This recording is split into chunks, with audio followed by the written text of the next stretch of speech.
Fala rapaziada, tudo bem? Tudo certinho? Aqui é Adriano Roque, estou na área.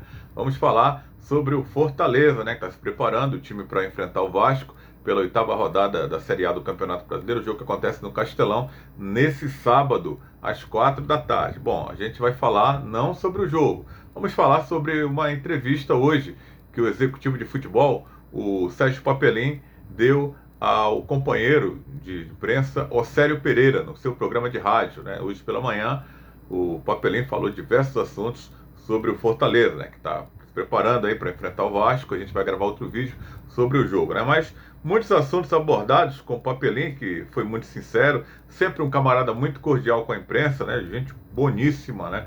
O Papelin respondendo às perguntas, né? Questionado sobre o Felipe Alves, a situação do Felipe Alves. No Ceará as pessoas usam muito quando o cara arruma encrenca e o cara é reimoso, né? Ele foi perguntado se era verdade mesmo, se o Felipe Alves era um cara reimoso. Foi afastado do São Paulo, o São Paulo está querendo devolver para o Fortaleza, e o Fortaleza evidentemente não quer aceitar, né? Porque parece que consta, né? O Papelinho não falou sobre isso, mas o que consta é que o São Paulo ainda deve o empréstimo para o Fortaleza. Não pagou a totalidade do empréstimo e quer devolver o jogador. Seria R$ 1 milhão que o Fortaleza cobrou para emprestar o jogador por uma temporada e meia. São Paulo teria pago uma das parcelas, mas faltou aí mais ou menos R$ 600 mil, né? E no contrato não prevê cláusula de devolução.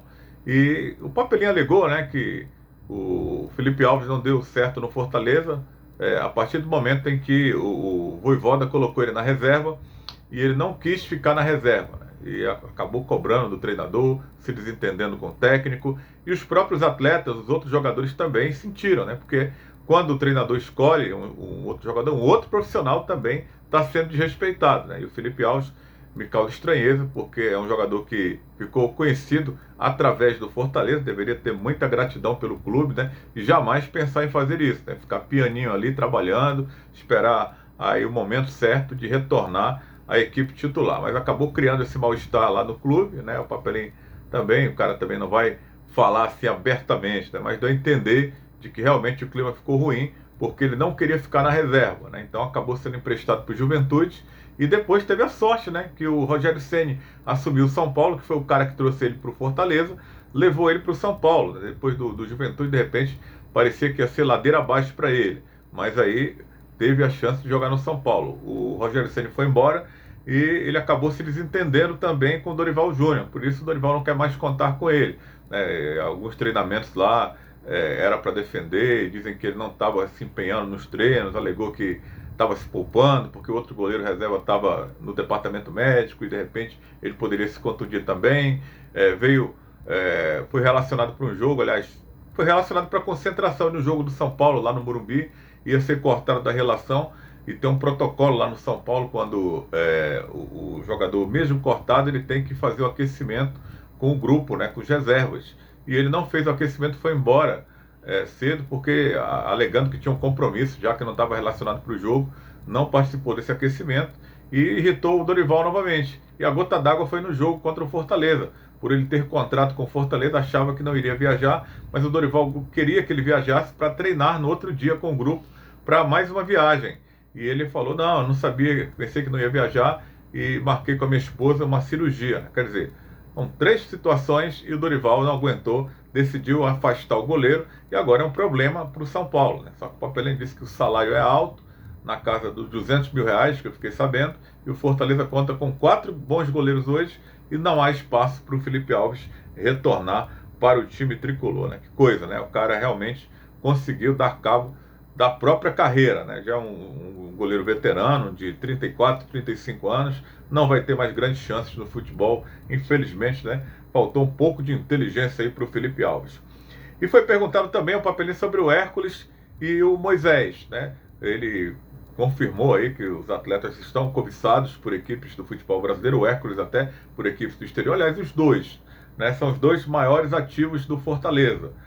O Hércules com possibilidade de sair, inclusive agora, no meio do ano, quando a janela de transferência do futebol europeu vai abrir, né? Mas só eu tenho para mim um pensamento, né? O Hércules, para sair valorizado, tem que sair agora, né? Nessa janela. Depois vai ficar mais difícil o Fortaleza ganhar um bom dinheiro em cima. Claro, pode negociar, mas não vai ser mais essa mesma grana. Ele está na idade ali meio que limite, para ir para a Europa, para o Fortaleza fazer um bom negócio. E eu ouvi durante o dia inteiro hoje informações de que tem clubes aí da Inglaterra, da França, da Itália, da Espanha, a galera aí interessada no Hércules. O Hércules, que para se transferir para o futebol brasileiro, ele, se jogar contra o Vasco, não pode mais, né? Já vai fazer 7 jogos e, né, no Campeonato Brasileiro, não vai poder mais se transferir para qualquer clube brasileiro. Se não jogar amanhã, já sabe, né? Porque tem clube aí interessado daqui do Brasil em contratar o Hércules. A questão do Moisés, o Papelinho também falou que ele tem sondagens aí de clubes de fora do país, mas o Moisés tem um pouco mais de idade do que o Hércules. Eu acredito que seja assim de um futebol que não seja um grande centro assim da Europa, pode até ser o leste europeu, algo nesse aspecto aí, o mundo árabe, né? Mas o Fortaleza também está atento aí a essas propostas, a essas sondagens, né? O Moisés que precisa estar se recuperando de contusão, precisa voltar a praticar o bom futebol para ver se aparece algum clube interessado. Além disso que tem sondagem, né? Mas vamos esperar aí, né? Acredito mais no Hércules, na possibilidade de ser negociado nesse momento, do que o próprio Moisés. O Papelinho falou sobre o Sebadios, né? O Sebadios vem sendo aí preferido pelo Vojvoda em alguns jogos, muito criticado pela galera e com motivos, né? Ele dá motivos para isso.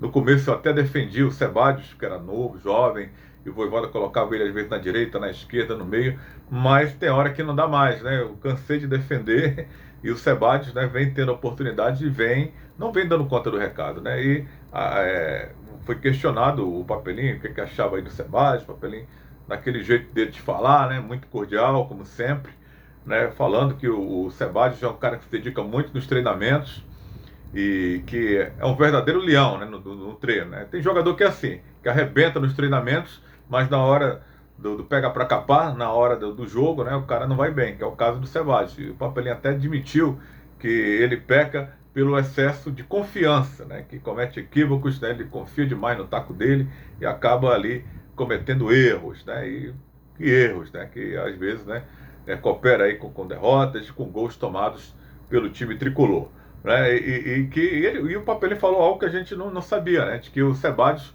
foi alvo aí, antes do Fortaleza contratá-lo, do Grupo City. Só que o Papelinho falou de uma forma como se o Grupo City não cometesse equívocos, né? Tipo assim, olha, você acha que o Grupo City iria se interessar por um zagueiro ruim?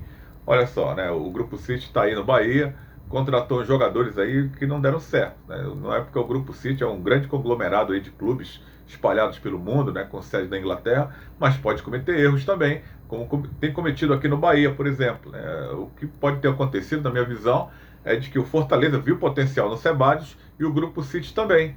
Só que o Fortaleza acabou contratando e o Grupo City hoje acredito que, ainda bem que o Fortaleza levou o Sebadios, porque seria um grande equívoco da nossa parte. É um zagueiro que não tem nenhuma boa estatura, né? Para poder justificar a contratação hoje no futebol moderno.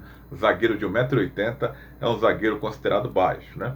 E o Papelinho falou do elenco que tem 32 jogadores e que 3 reforços deverão ser contratados no momento em que a janela de transferência se reabrir a partir do dia 3 de julho. Né? Os times terão essa possibilidade de contratar jogadores a partir do dia 3 de julho até o dia 2 de agosto, menos de um mês, mas os times estão se movimentando nesse momento já, observando o mercado e acertando as contratações para confirmar se virão aí ou não, né? Vai vir alguém, com certeza. Ele falou 3, né? Pode ser mais, né? Mas ele falou média de 3, não quis falar sobre posições. O Fortaleza vai se reforçar aí nessa janela de transferência, como acredito que outras equipes também o farão, também irão se reforçar, né? Sobre dispensas não falou, né? Isso aí é algo que ele falou, né? Quem pagar multa leva e tal, mas não é assim. Às vezes o time pode encontrar um outro clube que quer contar com aquele jogador e de repente algumas mudanças poderão acontecer no elenco do Fortaleza. Ele falou sobre o Bernardo Chapo, né? Um jogador de 24 anos, zagueiro de 1,91 m, que fez um bom campeonato paulista, chegando aí à semifinal. Fez uma excelente Série B, zagueiro de bom potencial, e que ele acredita que ele terá a oportunidade dele, né? Que depende muito do treinador. Vem treinando bem. Olha, e ele admitiu, né, que o time tem levado ali muitos gols ali na jogada de bola aérea, né? Tem que melhorar, o Papelinho admitiu. Isso aí todo mundo está vendo, né? O torcedor é inteligente, está percebendo que a bola ali rondando na área do Fortaleza é sempre um Deus nos acuda. E a zaga, os zagueiros que estão com oportunidades, com exceção do Tite, né, são zagueiros baixos.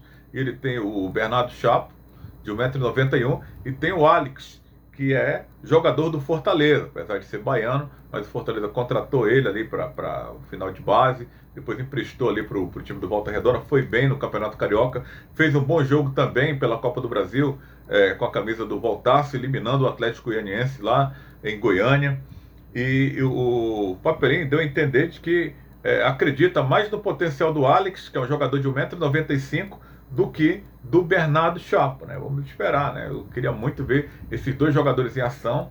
O Fortaleza está em 3 competições, esses caras poderiam ter tido oportunidades, né? Não é possível, né? Que eu não entendo às vezes os treinadores de futebol, não é só o Vojvoda não. Às vezes complica um pouco e a gente fica na dúvida, né? Sem saber se realmente esses dois atletas têm potencial para vestir a camisa tricolor ou não. O Papelinho também falou sobre a SAF, né? Isso a gente já sabe mais ou menos, né, que o Fortaleza não está interessado muito nesse modelo de SAF aí do Vasco, do Botafogo, né, do próprio Curitiba, né, o Atlético Mineiro está vendendo também agora a sua SAF, o Bahia, né, o Fortaleza não quer ninguém comandando. Ele falou até de uma forma exagerada, né, que não é qualquer um que vai comprar a SAF e comandar o Fortaleza, né? A gente observa que não é qualquer um não, né? O Grupo City não é qualquer um, assumiu o Bahia, só que realmente eu acho que o Bahia vendeu muito barato a sua SAF, né? Que tem muitas pessoas que dizem que SAF, né, como é que se diz? Serviço de atendimento aos falidos, ou serviço de atendimento funeral. O Papelinho até falou, né, que geralmente os clubes falidos que buscam aí essa solução de SAF, aí, de vender a sociedade anônima de futebol do clube, né? Transforma, vira uma SAF. E o Fortaleza, se vender, venderá 10%, 15% para algum investidor e ficará no comando, né? O clube ficará no comando. Isso a gente já sabia, mas realmente, né, aqui no futebol brasileiro virou assim, algo assim para os clubes tentarem se manter em alto padrão, né? Os clubes tradicionais, como Botafogo, Vasco, né, se tem muita dívida, o próprio Atlético Mineiro que está virando SAF também, para se manter competitivo, para dar satisfação às suas grandiosas torcidas, né? Então o Fortaleza não vai seguir nesse modelo não, segundo o Papelinho, mas a gente já viu que o Fortaleza, né, o presidente já falou sobre isso também, que esse tipo de modelo de SAF não interessa. O próprio presidente do Vitória da Bahia também considerou que o Bahia vendeu muito barato, né? É um time que tem dívidas, mas não é uma dívida impagável, né? Daria para pagar, daria para levar isso com tranquilidade, né? Sem esse desespero de vender o futebol para uma SAF e agora está sendo cobrado e não pode fazer nada, porque está no comando da SAF lá do City, o presidente do Bahia está sendo cobrado, como do Vasco também, que os resultados não vêm aparecendo nesse início de campeonato brasileiro, então sobram aí as cobranças dos torcedores em relação ao que foi prometido por essas SAFs, e até aqui não deram muito certo, né? O Botafogo demorou um ano aí para ficar agora do jeito que está, né, aí na liderança do Campeonato Brasileiro, sofreu um pouquinho, algumas equipes sofrem para depois, né? O Cruzeiro também teve um momento também ali de perrengues, né, mas agora conseguiu se equilibrar mais ou menos, está bem na tabela do Campeonato Brasileiro e não tem muitas reclamações nesse momento, porque o primeiro ano foi um ano de adaptação, mas o torcedor, quando a coisa vai mal, quando é uma torcida mais fanática, cobra e não quer saber se vai ter esse período aí sabático para poder aí se adaptar à SAF ou não. Ele quer resultados positivos. Ainda mais uma torcida como o Vasco, que vem sofrendo muito aí durante um bom tempo, disputando a Série B do Campeonato Brasileiro. É isso, né? A entrevista do Sérgio Papelinho, falando aí sobre diversos assuntos, né, relacionados ao Fortaleza, né? O executivo de futebol faz parte do time ali de futebol do Fortaleza, comandado ali pelo Marcelo Paes, né, que tem o vice-presidente, né, que é diretor de futebol, tem o Daniel de Paula Pessoa, né, galera que está aí à frente do futebol do Fortaleza. Tricolor que entra em campo aí para enfrentar o Vasco pela 8ª rodada da Série A do Campeonato Brasileiro nesse sábado, né? Presença de público, né? A torcida tricolor deve fazer uma baita de uma festa aí para essa partida. Vamos ver se o tricolor consegue fazer as pazes com a vitória e voltar à primeira página da tabela, né? Porque planejou isso, né? Ficar ali na primeira página da tabela para seguir aí disputando competições internacionais e criar um lastro, né, de uma equipe, né, que sempre está ali disputando Libertadores ou mesmo a Copa Sul-Americana. Valeu, galera, deixa seu like também, que é importante para o nosso vídeo chegar para mais pessoas. Se inscreve no canal, é de graça, você não paga absolutamente nada e fortalece geral o canal do Rockstar. Valeu!